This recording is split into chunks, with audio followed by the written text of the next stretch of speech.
for a sign to start investing into your hobbies as an adult, look no further. In this video, I'm going to share with you guys not only the reasons why you should invest into hobbies, but also give you the ultimate guide to finding the perfect hobby for you if you have no idea where to start.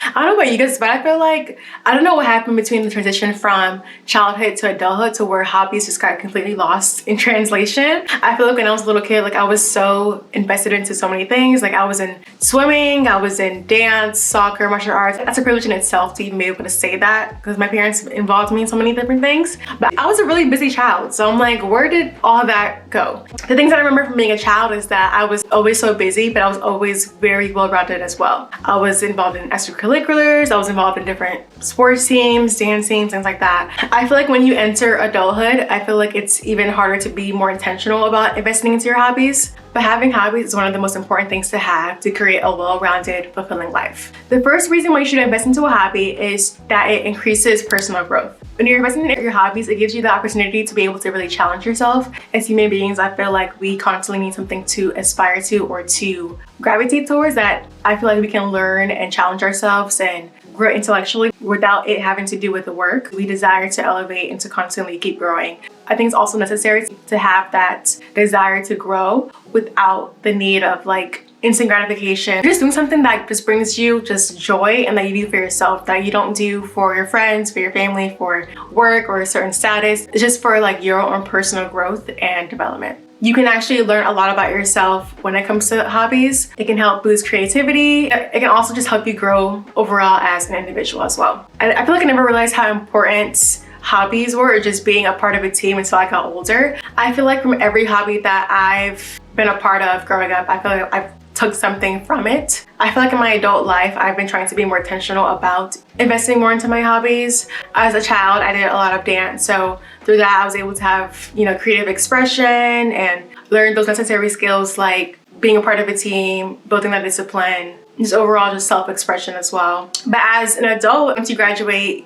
primary school, high school, college, you're kind of left out in the world to figure out, okay, like what is it that I can even do, right? And so for me, the first step that I took was to do things that I've always wanted to do as a child. So for me, that was adult gymnastics. And with that, I honestly learned the value and I learned how to actually trust myself. Took adult gymnastics classes with the intention of like, okay, I want to learn how to trust myself because gymnastics, y'all, like doing a back handspring, like you gotta be able to like fall backwards and know that you're gonna catch yourself, right? So it's like things like that I feel like I implemented to be able to like learn from that and consistently building that trust with myself and keeping my word and doing other things outside of gymnastics. I was able to really get to the point where I was trusting my intuition more and trusting my gut more, and I wouldn't have gotten to this place if I didn't, put myself out there with that intention of taking gymnastics class. Another example is that I've also been recently taking salsa classes as well. I dance, but I never dabbled in like ballroom or salsa. So I wanted to experiment with just trying different dance genres. So I was taking salsa class.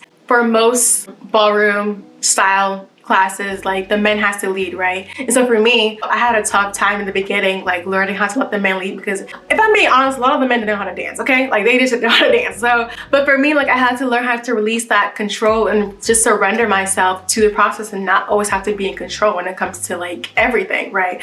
I wouldn't have come to terms with that if I didn't see it just while attending a dance class or attending a salsa class. So with taking salsa classes, I've just been learning to just like release control and just surrender. And it also helps with just my spirituality as well, like learning how to have faith. I just surrender myself to what's meant to be will be. But I think taking those classes for salsa really helped me learn how to release control and let others lead as well. Another reason why you should invest into a hobby is that it improves your mental health. Doing hobbies that you enjoy releases happy hormones like oxytocin, serotonin, dopamine, and endorphins. Even just doing activities like board game puzzles will help improve your memory and also prevent the chances of you developing dementia or any other mental disorder later on in life as well. It's a huge stress relief and also just help to increase your intellect as well. Just keeping your brain just really like nice and sharp, having your mind constantly learning and constantly growing. The third reason why you should invest into your hobby is that you can be and find your community. If you're someone who wants to meet new people, I think doing hobbies is a great way to start. You're able to find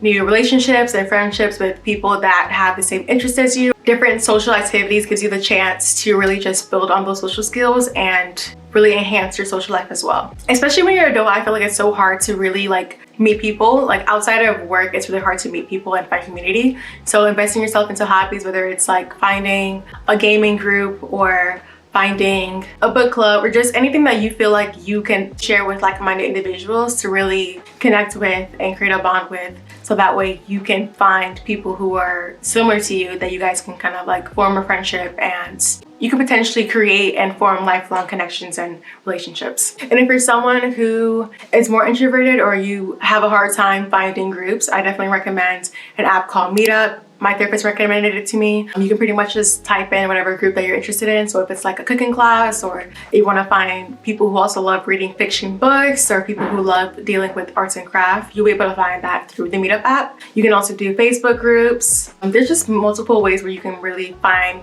different resources to really help you find your people. Now we're gonna get right to the next part of the video, where I'm gonna give you guys the ultimate guide to finding the perfect hobby for you if you have no idea where to start. So first things first, I think you should learn how to find your personality type. Are you type A, type B, type C, or D? Type A is someone who is ambitious and organized. Type B is someone who is creative and free-spirited. Type C is analytical and logical. And type D is social and compassionate. So I think it's just about finding where you fit between those lines. If you're someone who is type A, you might enjoy doing more planning events. You might enjoy project management, organizing comic books, organizing whatever you find interest in, running marathons, or participating in different events, competitive sports, goal setting, or just learning new skills through a conference or workshop. If you're type B, someone who's creative and free-spirited, you might enjoy painting or drawing, creative writing, playing a musical instrument, photography, videography, crafting, dancing, or traveling, or just exploring like outdoor activities like hiking and road trips. If you're type C,